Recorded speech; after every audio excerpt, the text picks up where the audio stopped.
আজকে আমি কিভাবে বানিয়ে ফেললাম এত সুন্দর সাবুর পাঁপড়। দেখুন বন্ধুরা, কত সুন্দর পাঁপড়গুলো কিন্তু হয়েছে। আর এই পাঁপড় কিন্তু খুব সুন্দর খেতেও লাগে। আপনারা দেখুন ফুল ভিডিওটা। আর যদি ভালো লাগে বন্ধুরা অবশ্যই লাইক শেয়ার কমেন্ট করবে। আর চ্যানেলে কিন্তু নতুন হলে চ্যানেলটা সাবস্ক্রাইব করে দিয়ে যাবে। আর পেজ থেকে দেখলে অবশ্যই পেজটা কিন্তু ফলো করবে। আজকে আমি আপনাদেরকে দেখাবো এই গোটা সাবু দিয়েই কিভাবে বানাবো সাবুর পাঁপড়।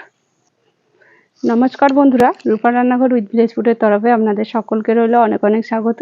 বন্ধুরা এখন যে যেখান থেকে ভিডিওটা দেখছো তাদের সকলকে রইল আমার অনেক ভালোবাসা, বড়দের রইল আমার অনেক অনেক প্রণাম। দেখুন বন্ধুরা, আমি এখানে সাবুগুলো কিন্তু 1 ঘন্টা আগে ভিজিয়ে রেখেছি। আর সাবুগুলো কিন্তু ভিজিয়ে একদম নরম হয়ে গেছে। এর মধ্যে আমি অল্প একটুখানি লবণ দিয়ে দিচ্ছি, দিয়ে ভালোভাবে মিশিয়ে নিচ্ছি। এখানে আমি হাঁড়ি বসিয়ে দিয়েছি, হাঁড়ির মধ্যে কিন্তু জল দিয়ে দিয়েছি। আপনারা কড়াইতেও করতে পারবেন। আমি এখানে 4খানা স্টিলের জায়গা নিয়ে নিচ্ছি। এর মধ্যে কিন্তু হালকা করে আমি তেল মাখিয়ে নিয়েছি। এবার আমি ভিজিয়ে রাখা এই সাবুগুলো এর মধ্যে দিয়ে দেব, দিয়ে এইভাবে ছড়িয়ে দেব।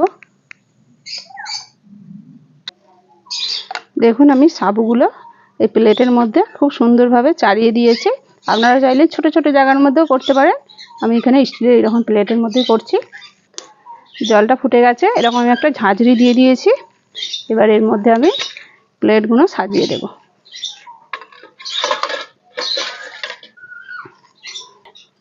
আমি একটা এরকম কঞ্চি দিয়ে দিয়েছি, এতে একটার সাথে আর একটা খুব ভালোভাবে লেগে না যায়, আর একসাথে অনেকগুলো হয়েও যাবে এইভাবে।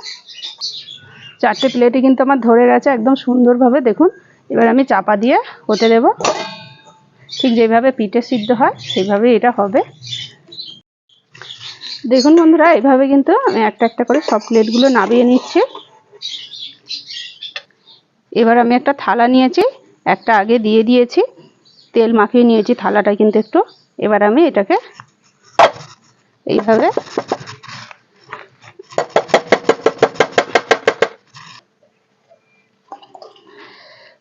উঠে গেছে। দেখুন, এগুলো একটুখানি মুখগুলো একটু চাপা দিয়ে দেবো যাতে ফাঁকা না থাকে। দেখুন বন্ধুরা, পাঁপড়গুলো তুলে নিয়েছি। আর আমার প্লেটগুলো একটু বড় হয়ে গেছে বলে একটু তুলতে অসুবিধা হচ্ছিল। আপনারা একটু ছোট্ট ছোট্ট প্লেটে করবেন, একদম ছোট্ট ছোট্ট জায়গার মধ্যে খুব ভালো কিন্তু উঠে যাবে। এবার আমি এটাকে রোদে দিয়ে সারাদিন শুকনো করে নেব। সাবুর পাঁপড়গুলো দেখুন বন্ধুরা, আমি রোদে দিয়ে খুব ভালোভাবে শুকনো করে নিয়েছি। আর এত রোদ উঠেছে যে একদিনেই কিন্তু খুব সুন্দরভাবে শুকনোও হয়ে গেছে। কড়াইয়ের মধ্যে দিয়ে দিলাম, তেল তো গরম হয়ে গেছে। এবার পাঁপড়গুলোকে আমি ভেজে নেব।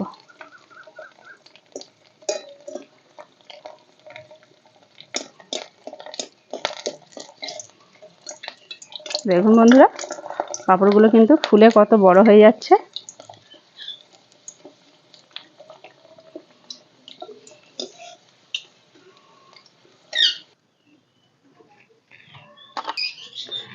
আর একটা আমি দিয়ে দিলাম।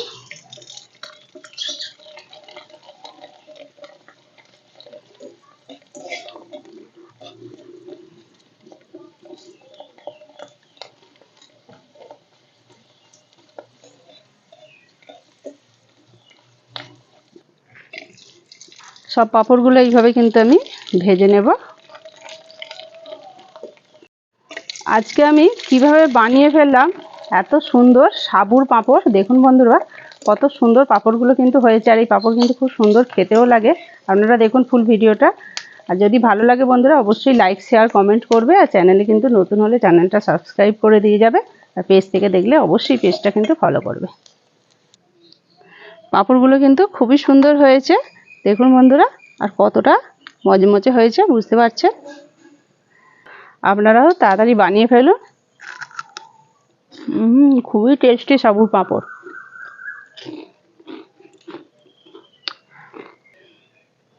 তাহলে বন্ধুরা আজকের মতো এই পর্যন্তই। আবার অন্য কোনো দিন নতুন একটা ভিডিও নিয়ে হাজির হবো আপনাদের কাছে। ততক্ষণের জন্য টাটা, নমস্কার।